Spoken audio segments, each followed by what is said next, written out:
Saint-Esprit, que toute la gloire te soit donnée. Je veux reconnaître ta grandeur en ce jour, Saint-Esprit. Je veux te célébrer, te glorifier. Je veux te dire toute ma reconnaissance, adorable, merveilleux conseiller. Je me souviens, il y a plus de 20 ans, un jour tu m'as appelé. Tu m'as pardonné de tous mes péchés. Tu m'as relevé de mes chutes. Et depuis ce jour, j'ai décidé de te donner ma vie, Saint-Esprit. Aujourd'hui encore, je m'en souviens comme si c'était hier. Et je veux au milieu de mes frères glorifier ton nom avant toute chose. Je veux reconnaître ta grandeur, ta majesté. Je veux reconnaître ton amour infini. Saint-Esprit, sois élevé, sois célébré, sois glorifié, Saint-Esprit. Je veux reconnaître combien tu as été fidèle dans ma vie. Dans les moments les plus difficiles, tu étais présent, Saint-Esprit. Au moment où le doute a assailli mon cœur, bien-aimé, tu étais là. Tu t'es présenté à moi comme mon consolateur, comme mon ami le plus sûr et le plus fidèle. Saint-Esprit, à un moment donné, les hommes m'ont abandonné, m'ont rejeté, mais tu étais encore là, Saint-Esprit. Aujourd'hui encore, je veux te célébrer, je veux te glorifier, je veux t'honorer, je veux t'élever au-dessus de toutes choses, Saint-Esprit. Merci de montrer encore ce jour ta fidélité. Merci de nous redire encore ton amour. Nous savons que tu nous aimes, mais tu te plais à nous le redire chaque fois. Nos cœurs s'imprègnent de la réalité qui vient de toi. Adorable Saint-Esprit, nous voulons reconnaître ce que tu es. Que ton nom soit béni. Merci. Fais-nous du bien, Saint-Esprit. Nous avons besoin de ta présence. Nous voulons encore que tu agisses dans nos cœurs, dans le secret de nos cœurs. Manifeste-toi, Saint-Esprit. Révèle ton visage, révèle tes dons, Saint-Esprit. Ce monde a besoin de ta grâce. Aide-nous, adorable. Oui, cette génération doit avoir des preuves, doit avoir des signes de ton amour, doit avoir des signes de ta fidélité. Saint-Esprit, certaines personnes disent que tu es juste un mythe, Saint-Esprit. Non, tu es réel. Chaque jour je t'expérimente. Chaque jour je vois ta main dans ma vie. Chaque jour je te sens. Je te sens. Tu es vivant et tu es présent. Mon frère, ma soeur, ce moment, parle à ton Dieu. Reconnais-le dans ta vie comme ton bienfaiteur principal. Reconnais-le, s'il te plaît.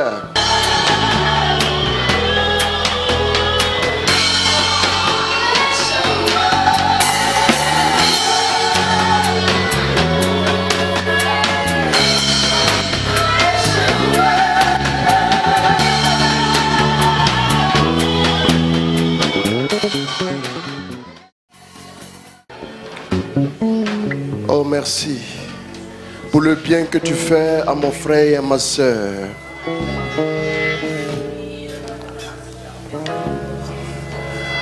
Tu es venu ici ce soir avec le cœur chargé.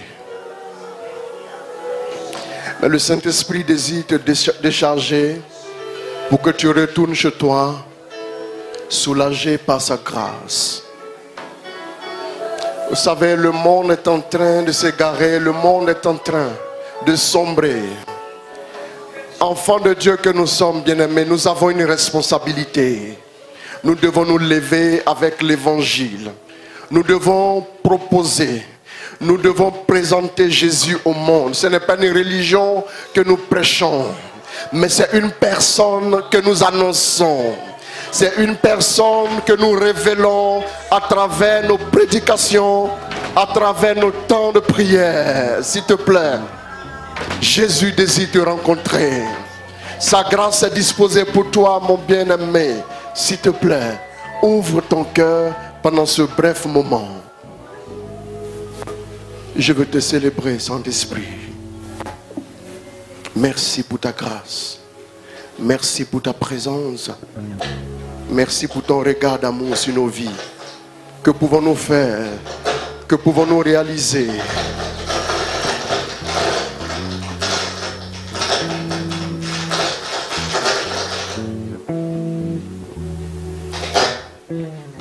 Nous avons besoin, Saint-Esprit, de ta grâce. Nous avons besoin de ton aide. Merci de nous rejoindre. Que ton nom soit glorifié au nom de Jésus. Est-ce que nous pouvons acclamer fortement le Seigneur sur terre? Que Dieu nous bénisse. Amen. Amen. Amen. Alors nous allons nous asseoir dans la présence de Dieu. Amen. Alors je voudrais bénir le nom du Seigneur pour chacun de vous et réitérer nos remerciements d'avoir répondu à notre invitation. Que Dieu vous bénisse. Alors sachez que Dieu ne peut pas inviter quelqu'un sans le bénir. Si vous êtes venu, sachez que Dieu vous accordera une grâce particulière. Amen. Amen. On ne va pas dire Alléluia, Amen. Amen. Alors, je voyais certaines personnes se dire, mais pourquoi autant de passion? Non, en fait, je prie pour que vous puissiez tomber amoureux du Saint-Esprit. Vous n'allez plus vous reconnaître. Amen. Quand on est amoureux, il n'y a plus de standards, il n'y a plus de protocole et on y va à fond. Amen. Alors, je voudrais simplement nous entretenir avec le temps qui est avancé. Nous n'allons pas prendre de passage biblique, mais nous allons y aller tout de suite. Vous savez, le thème qui nous réunit ici, c'est porter l'évangile au cœur de notre milieu de travail et des affaires. Vous savez, nous sommes dans un contexte particulier. Je ne parle pas du contexte qui nous réunit ce soir, mais je parle de la réalité de notre temps. Regardez un peu autour de vous, bien-aimés. Ouvrez un peu les yeux et observez qu'est-ce qui se passe autour de vous. Vous voyez que le monde est en train tout doucement de sombrer. Et la Bible dit en Isaïe 60 que les ténèbres sont en train de couvrir la terre. J'aimerais qu'on m'accompagne avec le piano, s'il vous plaît. Merci beaucoup. Les ténèbres couvrent la terre, mais voici que ta lumière se lève. Bien-aimé, le constat est amer. Permettez-moi cette expression. Quand nous ouvrons la Bible, dans l'évangile selon Saint Matthieu chapitre 24, nous voyons que Jésus parle du fait que, à un moment donné, nous verrons des guerres, des soulèvements, des famines un peu partout. Et il dit, ça sera le commencement des douleurs de l'enfantement. Dès que une femme est en travail, qu'elle commence à expérimenter les douleurs de l'enfantement, alors on est dans un moment d'urgence. Nous devons rapidement aller à l'hôpital parce qu'il y a quelque chose qui doit se passer. Mais si Jésus parle des douleurs de l'enfantement, parlant des guerres, des famines et des soulèvements et autres, et il a dit que c'est le commencement de la fin. Et que si la fin n'arrivait pas vite, l'amour du plus grand nombre se refroidirait, a dit Jésus. Bien-aimé, nous sommes dans un contexte d'urgence. Bien-aimé, regardez autour de vous. Je suis arrivé il y a à peine 10 jours du Sénégal où j'ai animé une évangélisation. Mais nous avons reçu une dame. Je n'ai même pas eu le temps de la voir vraiment. Mais les bergers sur place ont reçu la dame qui travaille, qui a une activité, qui a une bonne situation. Mais quand elle était plus jeune, ses parents l'avaient consacrée au culte du serpent. Dans un pays quelque part. Mais à un moment donné, ces hôtels-là ont commencé à réclamer la vie de la dame. C'est-à-dire, elle se réveille le matin et elle voit des cicatrices sur son corps un peu partout. Elle a commencé à faire une dépression. Elle a commencé à avoir tellement de problèmes. Et vous savez, je vais vous dire une chose. Quand quelqu'un veut l'aider, la personne meurt. C'est un cas qu'on doit... Le mois prochain, je repars. C'est un cas qu'on doit suivre. Vous savez, les gens sont en détresse. Tellement de personnes sont dans la dépression. Il y a des gens qui ont juste besoin qu'on les écoute, ne serait-ce que 15 minutes. On ne vous dit pas de dire quoi que ce soit. Mais des gens ont juste besoin de se libérer. Je connais des personnes qui étaient au bord du gouffre, sur le point de se suicider, qui ont juste reçu un SMS, lequel SMS a changé leur vie. J'en sais quelque chose, bien aimé. Vous savez, nous voyons des gens en apparence qui vont bien, des gens bien habillés, des gens qui travaillent, qui ont une situation véhiculée, un cadre de vie idéal, mais des gens qui sont en pleine souffrance, en pleine crise. La dépression à tous les niveaux. Bien aimé, la société a été conçue, nous sommes dans un monde capitaliste. C'est-à-dire, le système a été conçu, c'est-à-dire, tu n'as pas droit à l'erreur. Les faibles devront être écrasés et les plus forts devront avancer. Les plus riches deviennent encore plus riches et les plus pauvres s'appauvrissent. Bien aimé, la logique veut que vous ayez un quotient intellectuel qui vous donne de faire des études et d'avoir des diplômes et ensuite travailler normalement. Mais le quotient émotionnel aussi est important. Votre capacité à tenir sous la pression. Vous savez, vous arrivez quelque part, on travaille de 7h à 21h. Les gens n'ont plus de vie. Et quand vous leur enlevez ça, ils sont en train de mourir. Une société en France a connu beaucoup de suicides. Pourquoi? Parce que le système est fait pour ne pas qu'on ait du temps pour autre chose. Bien aimé, on n'a même pas de temps pour nous. Il y a des gens qui travaillent même à la maison, qui n'ont même plus le temps de se consacrer à leurs femmes, à leurs enfants, et qui souffrent. Tous les jours que Dieu fait, je reçois des gens, j'écoute des personnes qui sont au bout du rouleau. Bien aimé, écoutez-moi bien. Nous sommes dans un contexte d'urgence.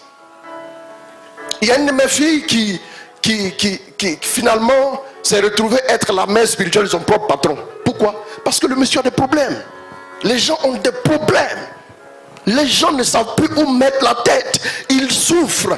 Vous pensez que c'est l'apparence qui définit ce qu'il y a à l'intérieur? Non. Les gens sont en souffrance. Et qu'est-ce que Dieu voudrait qu'on fasse? Bien aimé, vous conviendrez avec moi que vous voyez quelqu'un qui est habillé en haillon, qui n'a pas de quoi manger. Bon, on est touché tout de suite et on a envie d'aider la personne. Mais il y a des personnes comme ça physiquement, mais il y a des personnes qui spirituellement sont dans un tel état, bien aimé, qui ont besoin de notre regard, qui ont besoin de notre amour, qui ont besoin de notre témoignage. Bien aimé, si Jésus a fait quelque chose pour toi un seul jour, tu peux aussi témoigner à un frère quelque part, pour lui donner espoir, pour lui donner de l'espoir, pour l'aider à relever la tête et continuer de vivre. Récemment, quand j'étais en Belgique, j'ai animé une retraite. En pleine retraite, une dame psychologue est venue me voir. Une femme, une Belge. Elle est venue me voir, elle m'a parlé. Et quand elle a fini, elle m'a dit, homme de Dieu, je vais mettre un terme à mes jours. Elle a décidé depuis quelque temps de se suicider. Mais, ça dit, je me suis posé une seule question. Quand quelqu'un a des problèmes, on l'envoie voir le psychologue. Mes amis, on l'envoie voir le psychologue. Le psychologue lui-même veut se suicider. Le Seigneur m'a dit, c'est la faillite d'un système. Le système que les gens ont conçu est en faillite. Bien aimé, n'attendez pas que tout s'écroule. C'est la banqueroute générale. Permettez-moi cette expression. Le système est en faillite. Elle m'a parlé. Vous savez, à cette retraite, il y avait autour de 35 personnes. Je me suis assis, j'ai écouté les 35 personnes. Et j'ai dit, mais chez les Blancs, il y a beaucoup de démons aussi. Hein. Amen. Oui, c'est la vérité. Ah oui, les gens souffrent. Il y a une dame qui ne pouvait même plus travailler. Quand elle est assise au travail, elle sent comme des présences. C'est-à-dire finalement, on lui a demandé d'aller voir un psychiatre. Elle a essayé, elle a tout fait, mais rien. Vous voyez? J'ai reçu une jeune dame, une année, qui était arrivée de Toulouse. Elle est arrivée avec sa mère. Sa mère l'a aidée de sorte à ce qu'elle puisse voir le père Abécan, mais elle n'a pas pu parce qu'il était très occupé. Et donc, quelqu'un lui a dit, je connais un berger, un modérateur qui peut t'aider. Franchement, quand elle est arrivée avec sa fille, elle n'y croyait pas vraiment. Elle est arrivée, elle dit, ah, est-ce que vous pouvez aider ma fille? Elle dit, non, je ne peux pas l'aider, c'est Jésus qui va faire quelque chose dans sa vie. Amen. Je me souviens que, alors que je suis en train de discuter avec la jeune dame, je disais à la mère que je vois des entités spirituelles autour d'elle. Si on ne prie pas pour elle maintenant, elle va se suicider. Elle me dit, comment ça? La dame me dit, comment ça? Mais vous racontez quoi? À mon âge, j'allais m'asseoir à raconter des bêtises. Je suis marié, j'ai des enfants. Si Dieu ne m'a pas parlé, je ne dis rien. Amen. Il dit, bon, on va voir. Il dit, madame, asseyez-vous là. Votre fille va me suivre. On va dans l'oratoire consacré à la prière. Écoutez, hein, écoutez tout de suite. On a commencé à prier. Ça n'a même pas fait 2 minutes. Elle a commencé à crier, hurler. Elle a commencé à dire des choses. La maman était terrifiée. La maman était paniquée, terrifiée. Je suis en train de vous dire simplement que si nous ne faisons rien, le diable est en train d'agir, il est en train de dominer, il est en train d'assassiner des gens autour de nous.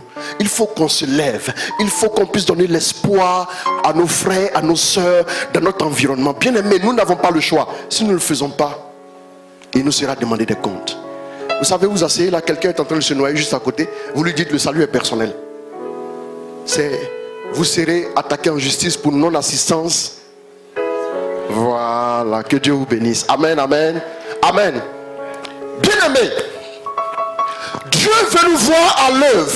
Dieu veut que nous puissions nous lever et donner la solution qu'est Jésus. On ne nous demande pas. Vous savez, le problème des chrétiens aujourd'hui, c'est qu'ils se disent qu'ils ne sont pas qualifiés. La qualification, c'est dans quelle école? Répondez-moi. Il n'y a pas d'école.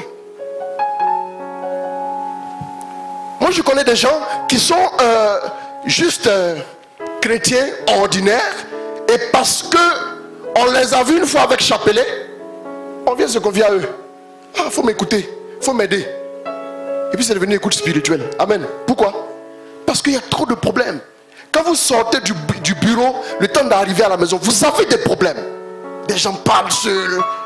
Des gens qui commencent à faire la dépression. Il y a tellement de choses, bien aimés. Mais écoutez-moi bien. J'aimerais parler à tous ceux qui occupent un poste de responsabilité quelque part. Vous qui occupez un poste de responsabilité quelque part, même si vous pensez que le poste n'est pas assez important, j'aimerais vous dire simplement que votre positionnement répond à une stratégie divine de conquête. Prenons le cas de Joseph en Égypte. Joseph était tranquillement chez son père, qui dans ses vieux jours, en regardant l'enfant, voyait son héritier. Et un jour, son rêve s'est brisé. Nous connaissons l'histoire de Joseph. Il s'est retrouvé en Égypte. Arrivé en Égypte, il a été tenté dans la maison de Potiphar. Il se retrouve en prison. Et plus tard, je donne un peu l'histoire pour ceux qui ne connaissent pas cette histoire. Et plus tard, on l'a appelé pour interpréter le rêve du pharaon. Et quand il est arrivé, il a interprété le rêve du pharaon. Et le pharaon dit au pharaon, il faut qu'on trouve quelqu'un de sage pour nous permettre de bien gérer la moisson pendant 7 ans, parce que la famine arrive. Bien aimé, pourquoi est-ce que Dieu a positionné Joseph, permettez-moi l'expression, comme premier ministre en Égypte? Pourquoi, à votre avis? C'est parce que Dieu voulait sauver la vie des Israélites, tout simplement. Bien aimé, je suis en train de te faire comprendre que si Dieu t'a permis d'arriver à un certain niveau, c'est parce qu'il désire que par toi des personnes voient la lumière de Dieu briller. C'est clair que de ta position, si tu invites les gens, ils vont t'écouter. Bien aimé, tu as un petit poste de responsabilité. Il y a des gens à ta charge. Il y a des gens sous ta responsabilité. Ces personnes-là t'écouteront certainement. En te voyant témoigner, en te voyant glorifier le nom de Jésus, au moins on voudra faire comme notre patron ou bien comme notre patron pour un jour arriver à son niveau. Amen. Si Dieu te permet d'être prospère, ce n'est pas parce qu'il veut que tu payes des factures, mais c'est parce que Dieu veut que tu puisses toi aussi aider à faire reculer la pauvreté. Quand Dieu te donne un don, c'est pour que tu puisses, bien-aimés frères, aider ceux qui sont dans le besoin. Je prêche, ce n'est pas pour moi que Dieu m'a donné le don de prédication. Le don de guérison qui me fait manifester souvent. Le don de vision. Le don de tout ce que vous voulez. Ce que Dieu me fait manifester, ce n'est pas pour moi.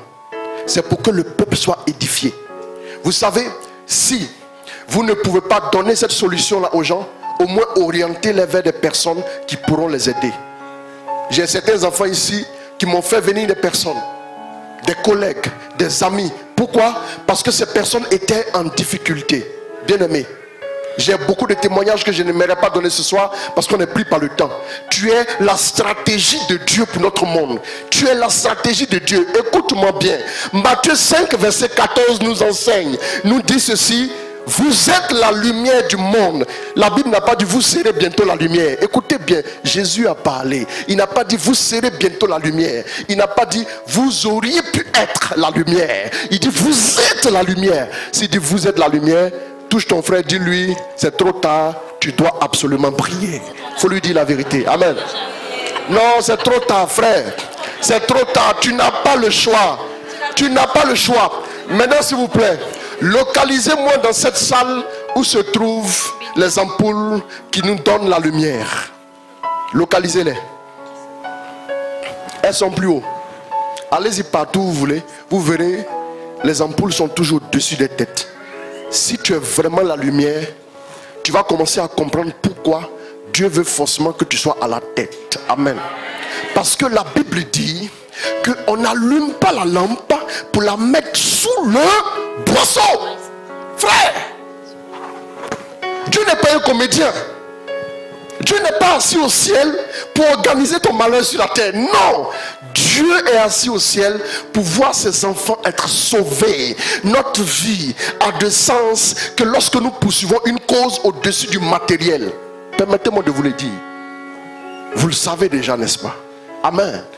Non, nous sommes la lumière. Nous sommes la lumière du monde. Bien-aimés, je ne vais pas être long. Je ne vais pas être long. Je voudrais nous inviter, amen, à comprendre quelque chose d'important. Mes amis, pourquoi de nos jours les stars que vous connaissez commencent à agir dans l'humanitaire? Pourquoi, à votre avis? Comment se fait-il qu'un homme comme Roger Federer,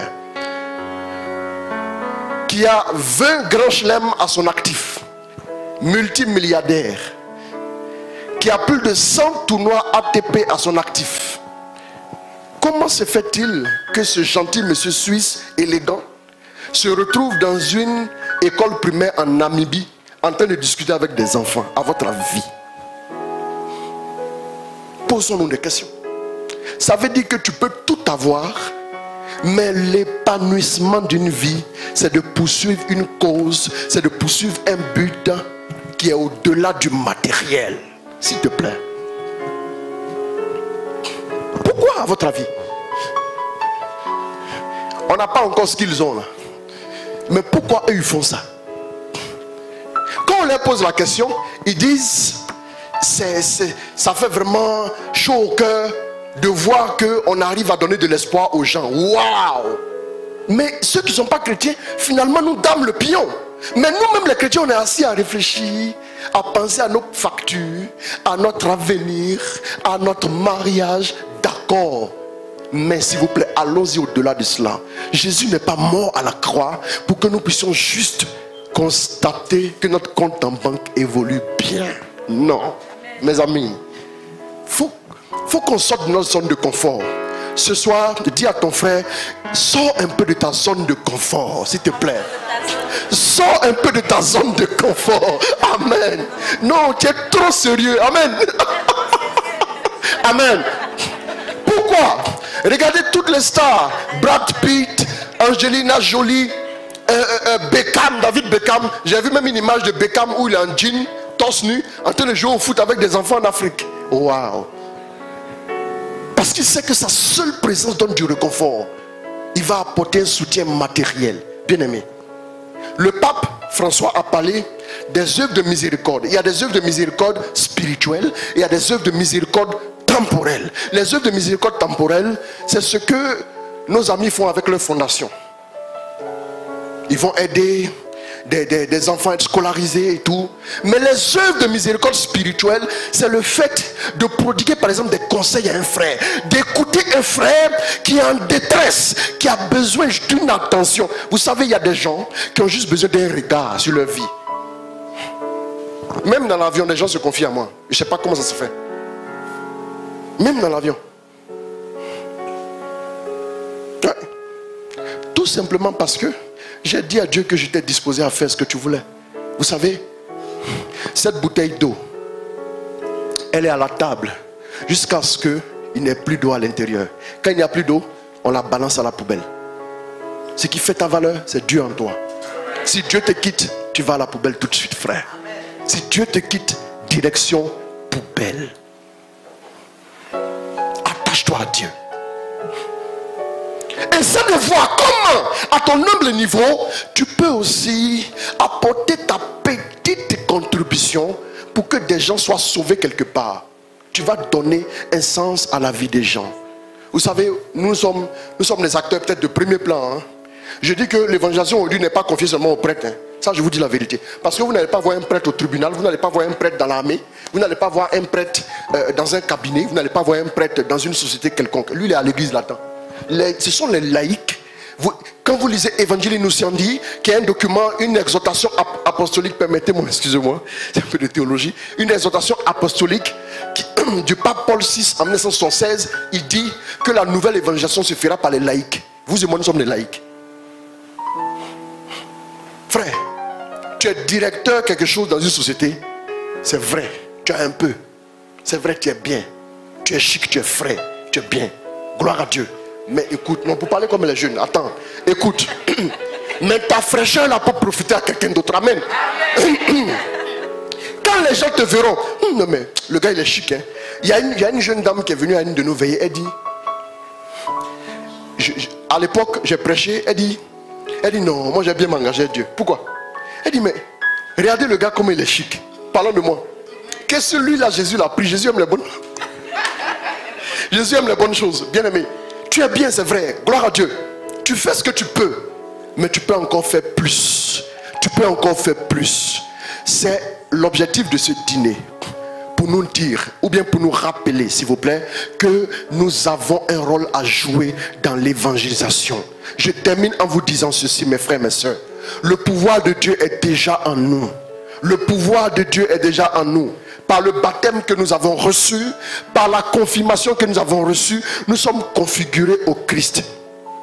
Vous savez, quand une maman prie quelque part, elle demande un héritier à Dieu. Elle demande un ministre qui fera sa fierté. Dieu lui donne un bébé pleinichard. C'est pas ça?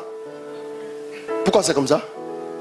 La Bible dit en Marc 4 à partir du verset 30, le royaume des cieux est comme une petite graine de moutarde qu'on jette en terre et qui devient le plus gros arbre. Je suis né à 3 kilos. Là, je fais 97 kilos. Ça ne se voit pas, mais je fais quand même 97 kilos. 1m86. Bien aimé, il a fallu que entre les 3 kilos et les 97 kilos, quelqu'un investisse quelque chose. Quelqu'un se réveille. Quelqu'un sacrifie des choses pour que je puisse grandir. Le don de Dieu qui est en toi, si tu ne l'aides pas à grandir, à travers la méditation de la parole de Dieu, à travers la prière, à travers le fait de s'agréger à un groupe, ce don-là va mourir. Un bébé, quelle que soit la prophétie sur sa vie, déposez-le dans une poubelle. C'est terminé. C'est terminé. On n'y peut rien. Bien-aimé, tu as le don. Je n'ai pas plus de don que toi. Non, non, non, c'est pas possible. Je ne pense pas que Dieu puisse me donner un peu plus que toi. Non.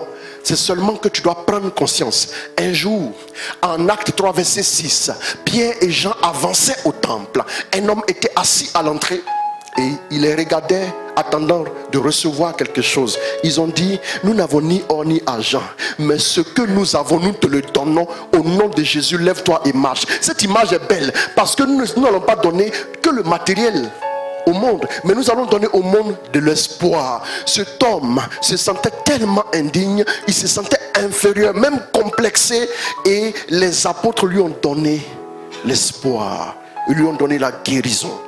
Des gens ont besoin juste d'entendre une parole de bénédiction, une parole de restauration pour que leur cœur soit guéri. Frère, tu peux le faire. Tu peux le faire. Dieu t'a donné sa grâce. Et nous sommes dans un contexte d'urgence. J'avais dit, et Pierre avait dit le jour de la Pentecôte, que dans les derniers temps, la prophétie de Joël s'accomplit. Dieu dit dans les derniers temps, je répandrai mon esprit sur toute chair. Vos fils et vos filles prophétiseront. Bien aimé, j'ai remarqué que dès que quelqu'un est un peu disposé seulement, Dieu tombe sur lui. Je prêchais une année dans une ville de l'intérieur, je vais taire le nom de cette ville, et pendant qu'on finissait notre retraite, et le dernier jour de la retraite, il y avait juste à côté des religieuses. Donc comme toujours, j'ai prêché avec toute la fougue. À un moment donné, il dit, le Saint-Esprit va toucher des gens. Et au moment où je dis le Saint-Esprit a touché des gens, de mes yeux, j'ai vu les religieuses là commencer à prier en langue. Excusez-moi. Est-ce que vous suivez un peu? Est-ce que quelqu'un est là? Je les ai vus prier en langue. Ça m'a juste touché. Et j'étais embêté. J'ai dit, mais attends, ça là, qu'est-ce qui va se passer? Et après, les responsables viennent. C'est vous qui avez prêché. Je dis, oui, c'est moi. J'ai pas honte de l'évangile. C'est moi. Elle est d'accord. Est-ce que je peux vous parler 2 minutes?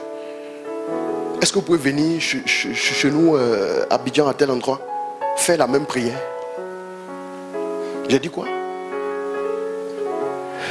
Je me suis posé la question. Vous savez, Dieu est en train de faire un travail. Il y a des choses que nous ne pouvons pas vous dire ici. On a besoin, Dieu a besoin de vous et de moi. Ne dis pas, je ne suis pas ceci, je ne suis pas cela.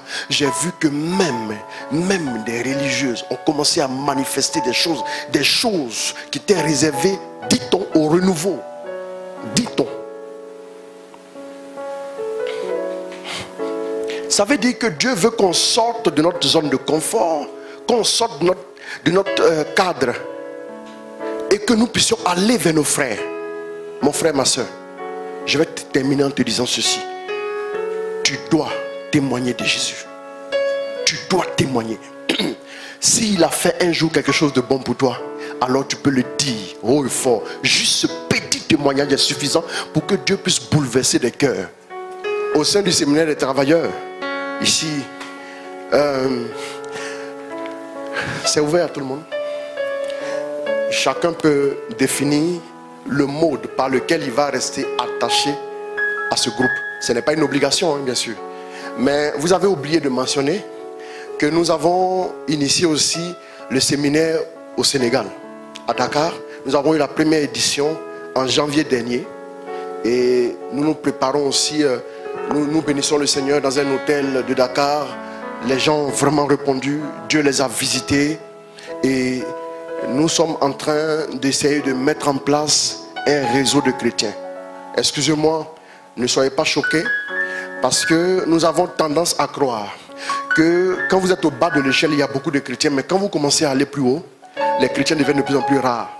Là, ils sont dépaysés, ils sont souvent pris au piège. Moi, je connais des gens qui sont à des postes de responsabilité qu'on a sollicités pour qu'ils aillent quelque part. Nous n'allons pas citer des noms ici. Qui se retrouvent dans des lieux qu'on appelle des réseaux, mais qui au fond cachent certaines réalités. Frère, Jésus est bon. Si les réseaux pouvaient amener quelqu'un au sommet, les réseaux seraient allés le chercher quand il était à Bromacoté là. Et puis sa maman vendait galettes pour le mettre à l'école. On l'a laissé, Dieu a fait. Il a été premier à l'INPH, premier au lycée scientifique, premier à l'INPH, premier à HEC Paris. Et puis on dit maintenant viens dans le réseau. Quand on voit ta trajectoire, quand tu vois un avion décoller à Port-Boué, c'est pour atterrir à Djamé? Ou bien, c'est pour atterrir à Djamé? Ou bien, quand tu vois la trajectoire du gars, tu n'as pas besoin de le copter. Dieu est avec lui déjà. Ou bien, tu as été premier des classes sans l'aide des gens. Pourquoi aujourd'hui les gens doivent t'aider? Pourquoi aujourd'hui? Frère, dis-moi. Celui qui t'a pris là-bas quand personne ne te connaissait, c'était Jésus. Alors, reste fidèle à Jésus. Vous savez, même quand Jésus allait au désert, le diable a voulu lui couper la route. Écoute, si tu m'adores, je donne toutes les nations du monde entier, tout ce qu'il y a ainsi de suite. Or, dans le psaume 2, c'est clair. Le psaume 2, la Bible dit, demande-moi les nations, je te donne. Tu es mon fils, assieds-toi à ma droite. Je ferai de tes ennemis ton marche-pied. Et il dit, demande-moi des nations, je te donne. Dieu a déjà promis nation à Jésus. Le diable vient dire 2 nations. Arrêtez. Ce que Satan va proposer aux gens, Dieu l'a déjà prévu il y a longtemps. C'est tout. Ne vous laissez pas intimider. Croyez en Jésus. Confessez Jésus. Confessez-le. Vous n'êtes pas n'importe qui de lumière. Déjà, Dieu l'a fait.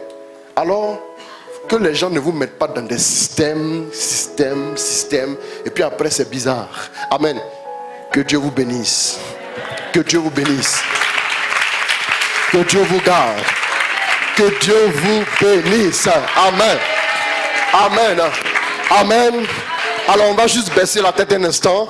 Parce que nous avons, j'ai juste fait, voilà. On va baisser la tête juste 1 minute. On va baisser la tête. Je crois que la parole fait office en même temps de prière. Et Dieu, c'est Dieu qui nous rejoint. Ce n'est pas la prière qui fait du bien, mais c'est Dieu. Donc, on va juste baisser la tête un instant. Qu'est-ce que tu voudrais présenter au Seigneur aujourd'hui? Qu'est-ce que tu voudrais lui dire? Regarde le monde. C'est vrai, tu as une intention personnelle à lui offrir. Offre-la lui, s'il te plaît. Mais regarde le monde. Regarde le monde. Qu'est-ce que tu peux apporter pour un monde meilleur? Qu'est-ce que tu peux faire, bien-aimé, à ton humble niveau? Sors, s'il te plaît, de ta zone de confort. Et regarde tes frères et tes sœurs qui ont besoin de toi. Regarde tous ceux qui sont en difficulté. Je prie que le Seigneur aille te rejoindre, mon frère, ma sœur. Qu'il te visite, qu'il touche ton cœur. Et qu'il te dispose à être un témoin de l'évangile dans ton milieu. Qu'il fasse de toi un intendant de sa grâce. Tu es un ambassadeur. Le don de Dieu est déjà en toi. La Bible dit en Éphésiens 2 verset 6, nous sommes assis dans les lieux célestes avec le Christ. Nous sommes assis dans les lieux célestes avec le Christ. Bien-aimé, tu es un ambassadeur du royaume sur la terre. Alors par toi, que des hommes et des femmes puissent entrer très nombreux dans le royaume des cieux. Que Dieu te bénisse au nom de Jésus. Amen, amen.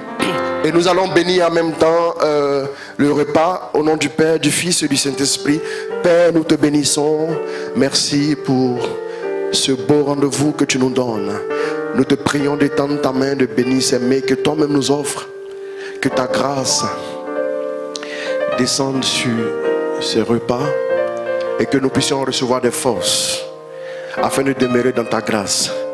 Bénis-nous tous et chacun en particulier et donne du repas à tous ceux qui dans le monde entier espèrent en ta miséricorde, toi qui es vivant pour les siècles sans fin. Amen. Au nom du Père, du Fils et du Saint-Esprit. Bon appétit à tous et à chacun. Que Dieu vous bénisse.